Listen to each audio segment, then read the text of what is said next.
Bonjour. Bonsoir, mesdames et messieurs. Allô? Alors, Florence est là, la troisième... là, ça va être dur de rentrer les trois dans la caméra. Un œil de chacun. Alors, c'est les moitié-moitié ce soir. Alors, on enregistre le jour 24, qui est... un 14 juillet, lundi. Lundi le 24. C'est notre départ de Victoria, où on a passé une nuit plutôt courte.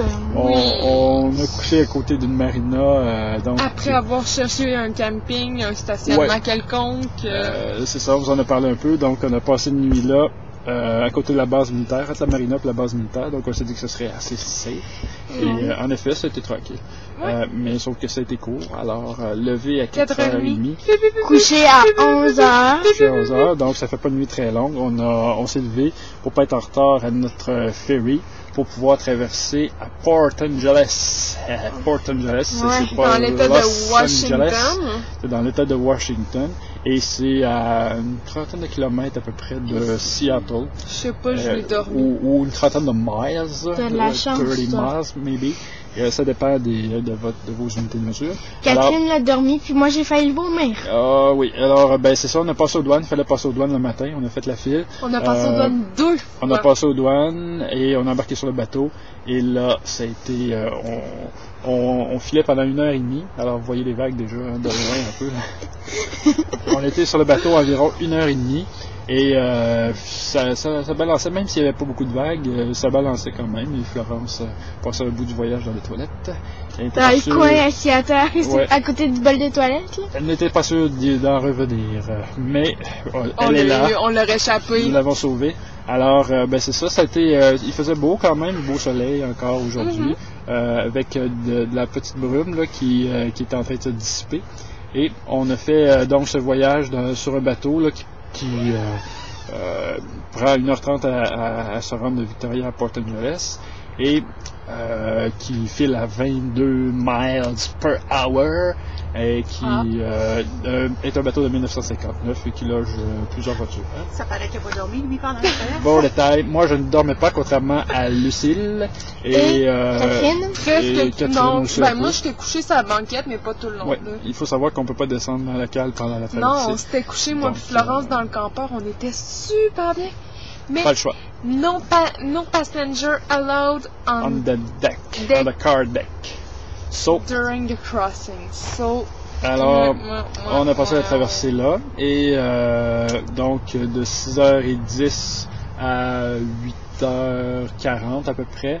Et là, on est débarqué à Port Angeles. Encore une fois, on traverse, il y a un agent de douane qui vient nous voir pour savoir qu'est-ce qu'on fait. Et sans autre vérification, donc on s'attendait d'être vérifié pour notre nourriture. On aurait pu passer une cache d'armes au complet. Ouais. On ne serait pas fait fouiller. Traverser Oussama Ben Laden, mais... il s'en serait même pas derrière du véhicule, là. Assis à côté de Florence, là. Il l'aurait pas vu pendant tout. Alors, ben, c'est ça. On a traversé là. Et oui, la sécurité aux États-Unis, on prend ça au sérieux. Alors, et quand on dit que les frontières canadiennes sont des passoires, on a un avis contraire ici. Mais c'est pas notre référence. Alors, ben, c'est ça. Imaginez-vous qu'à 9h, on avait même fait notre épicerie chez Safeway à Port Angeles. Lundi matin, je vous rappelle. On trouve de tout, hein, lundi matin à 8h30 là, à l'épicerie, de tout. Les tablettes sont bien garnies. Alors, il n'y a pas de problème là-dessus. Et pendant que les filles... on en a profité pour dormir dans le campeur. Un petit dodo dans le campeur pour essayer de récupérer, alors que leurs vieux parents, encore en pleine santé, en pleine forme, pouvaient faire l'épicerie. Oh, attention, il annonce une averse. Alors, ben c'est ça. Là, on se dirigeait donc vers Seattle ensuite et on a décidé de faire un arrêt à... On voit pas ton avion, papa. Un arrêt, mesdames et messieurs, c'est Boeing. Hey, c'est pas peu dire. Alors, le gars, il tripe. Oui, à Everett, qui est une ville là, qui est à proximité de Seattle. Il y a la plus grosse usine de Boeing qui est là. On est pas malveillant. Et là, à cette usine-là, il y a environ 29 000 employés qui travaillent là. C'est la plus grosse usine. Et on a fait une visite en règle de la factory, donc de l'usine de fabrication. C'est hyper contrôlé parce qu'ils veulent pas qu'on prenne de photos, ils veulent pas qu'on ramène de Alors, rien. je pense que les douanes sont moins contrôlées qu'à l'usine de Boeing. Sincèrement, là. Donc, pas de caméra, pas de bourse, pas de cellulaire, pas de tout ce que vous voudrez d'électronique. Et on le vérifie à plusieurs reprises. Et là, on assiste à une petite présentation. Et ensuite, on monte dans un autobus pour aller voir la chaîne de montage des 747. Ensuite, on remonte dans un autobus pour aller voir la chaîne de montage des 777 et des 787. Donc, c'est assez... Le 787, là, il est même pas sorti. Ben, il n'a pas volé encore, mesdames et messieurs. Il est encore sur la chaîne de montage. Il est encore sur la chaîne de montage. Alors, on a vu ça. On a vu que le terrain, dans le fond, les installations de Boeing à Everett sont plus grandes que Disney en Floride. Et, c'était les usines. Ouais. Alors, tout ça est plus grand que Disney en Floride. On voit... On peut encore rentrer 12 stationnements. Oui. Et on peut rentrer combien de terrains de... 970 terrains de basketball. Non, 911. 900, en tout cas dans ce coin-là. Mais c'est grand.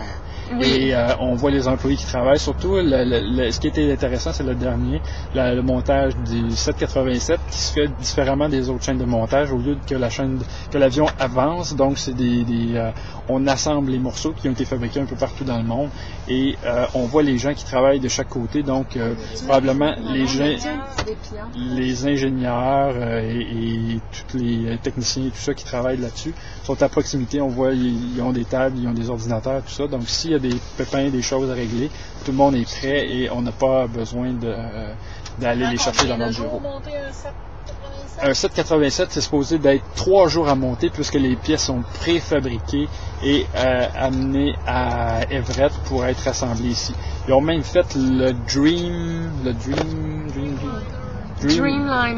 Ça, c'est le nom, mais ils ont fait un avion exprès. Ils ont modifié un 747 ou un 737 exprès pour pouvoir transporter les pièces du 787. Alors, il y a deux, trois. Le Dreamlifter, c'est ça, exactement. Oh, 88. Alors, ben, c'est ça. On a fait un beau tour. Je pense que c'est assez fantastique de voir ça.